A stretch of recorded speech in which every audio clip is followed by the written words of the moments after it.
கர்த்தருக்கு ஸ்தோத்திரம். இன்றைய வசனம் 46 சங்கீதம் 10 நீங்கள் அமர்ந்திருந்து நானே தேவன் என்று அறிந்து கொள்ளுங்கள். 46 சங்கீதம் 10 நீங்கள் அமர்ந்திருந்து நானே தேவன் என்று அறிந்து கொள்ளுங்கள். இன்னைக்கு ஏசப்பா உங்ககிட்ட சொல்கிற ஒரு வார்த்தை என்ன அப்படின்னா, உங்களுக்கு கொஞ்சம் பொறுமையாக இருக்க சொல்கிறாரு. ஆமேன். ஏதோ ஒரு காரியத்துக்காக நீங்கள் மனவேதனைப்பட்டு இந்த மாதிரி எவ்வளோ காலம் நான் காத்திருக்கிறது, இவ்வளோ வருஷம் நான் காத்திருக்கிறது, அப்போ கூட எதுவுமே மாறலையே அப்படின்னு நினைக்கிறீங்களே.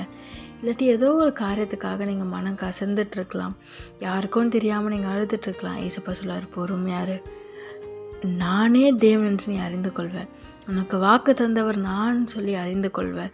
உன்னை இது வரைக்கும் நடத்தினவர் நான் சொல்லி அறிந்து கொள்வேன். இந்த மாதிரி உங்களை பலப்படுத்துகிறார். ஆமேன். அவர் தான் உங்கள் தேவன், நீங்களே அறிந்து கொள்வீங்க.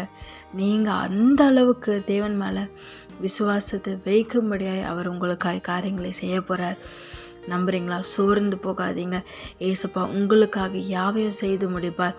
இஸ்ரவேல் ஜனங்களுக்கு விரோதமாக நிறைய காரியங்கள் நடந்துச்சு. ஆனால் தேவன் இஸ்ரவேலோடு இருந்தார். இஸ்ரவேலோடு இருந்து இஸ்ரவேலுக்கு விரோதமாக வர எல்லா காரியத்தையும் முறியடித்தார். அதே மாதிரி உங்கள் வாழ்க்கையில் வர காரியங்கள், எதிராக வர காரியங்கள் எல்லாவற்றையும் முறியடித்து உங்களை ஆசீர்வதிப்பார். பயப்படாதீங்க, கலங்காதீங்க.